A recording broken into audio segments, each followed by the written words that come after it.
को ED CBI से डरा डरा करके नहीं इतना परेशान किया हुआ है कि कोई भी बिजनेसमैन, कोई भी अच्छा आदमी अपनी जबान खोलने को मजबूर होता है। और इसी तरह देश के लोगों के स्वास्थ्य के को नजरअंदाज कर भारी चंदा ऐसी कंपनियों से लिया गया जिनको दवाएं टेस्ट में फेल हो गई थी। यह एक गंभीर मामला है। इसी तरह से मैं ये और बताना चाहता हूं कि जो मेवात में फसलें खराब हुई थी, किसानों के इतने फोन आते हैं कि हमको मुआवजा नहीं मिल रहा है, जबकि प्रदेश में काफी जिलों में जो किसानों की फसलें खराब हुई थी, ओलावृष्टि से या पानी भरने से, उनको सबको मुआवजा दिया गया है। मैंने एसडीएम हमारी मैडम है चिनार जी, उससे भी मैंने बात की तो यही जवाब देती है, जी अभी हम इस पे काम चल रहा है, किसी की आईडी कहीं चढ़ी हुई है, किसी की आईडी कहीं है, उनको हम सेपरेट कर रहे हैं, उसके बाद मुआवजा दिया जाएगा। 31 मार्च आने वाला है। तो मैं ये सरकार से पूछना चाहता हूं कि मेवात के साथ भेदभाव क्यों किया जा रहा है, किसानों के साथ क्यों उनका टाइम पे मुआवजा नहीं दिया जा रहा है। सरकार जल्द से जल्द किसानों का मुआवजा रिलीज करे ताकि उनको सहायता मिले। इसी तरह मेवात में अध्यापकों की कमी को देखते हुए शिक्षा सहायक लगाए थे तकरीबन 500। उनका कार्यकाल लगभग मार्च में पूरा होने जा रहा है। मैं ये करूं, जब सरकार एक तरफ तो कहती है कि हम नए अध्यापक लगाएंगे, अरे जब नए अध्यापक लगाओगे तो इन पुराने कहां जाएंगे? ये जो पढ़े लिखे हमारे मेवात के बच्चे हैं, ये कहां जाएंगे?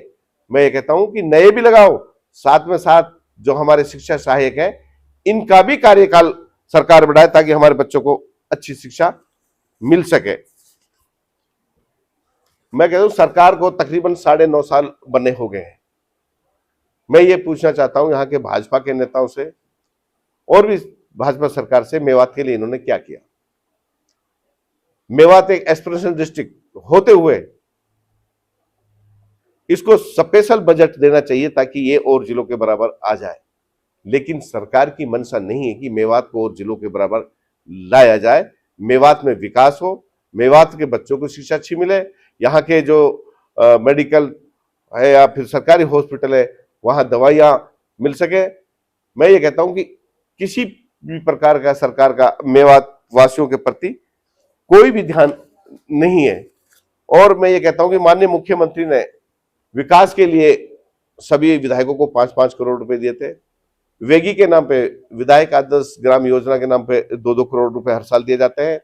फिर जिला परिषद का पैसा आता है, ब्लॉक समिति का पैसा आता है।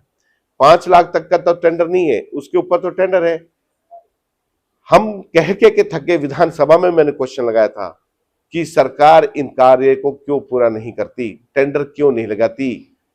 आज यह हालत है, हमने कहीं भी चौपाड़ों को पैसे दिए हैं, इनके पास पैसे रखे, 3-3 साल पैसे दिए हो गए, कहीं चौपाड़ नहीं बनाते। रास्तों को 4-4 साल पैसे दिए हो गए, कहीं ये जो यहाँ के एसडीओ जेई एक्शन से टेंडर नहीं लगाते।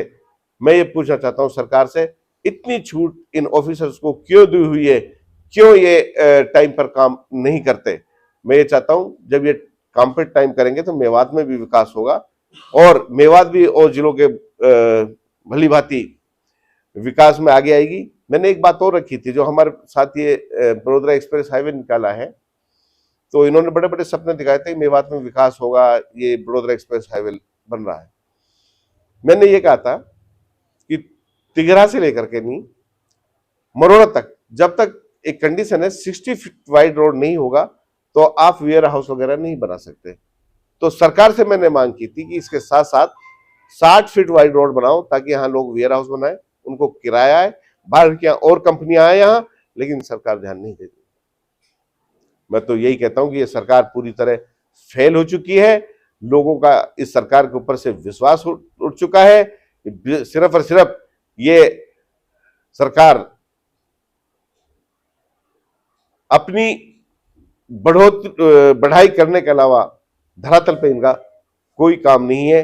मेरा ऐसा मानना है कि सरकार इस बार हरियाणा में कांग्रेस की सरकार बनेगी, जिसकी कमान हमारे माननीय पूर्व मुख्यमंत्री चौधरी भूपेंद्र सिंह हुड्डा की हाथों में होगी और फिर से मेवात में विकास की लहर दौड़ेगी और मेवात का विकास होगा, पूरे अध्यापक लगाए जाएंगे। मेवात कैनाल पहली कलम से चौधरी भूपेंद्र सिंह हुड्डा जब शपथ लेंगे तो मेवात कैनाल बनाई जाएगी, मेवात यूनिवर्सिटी बनाई जाएगी, 4 लेन बनाया जाएगा। ये मैं गारंटी से कह रहा हूं कि मेवात में विकास तभी हो सकता है जब हरियाणा में कांग्रेस की प्रदेश की सरकार आएगी। धन्यवाद, शुक्रिया।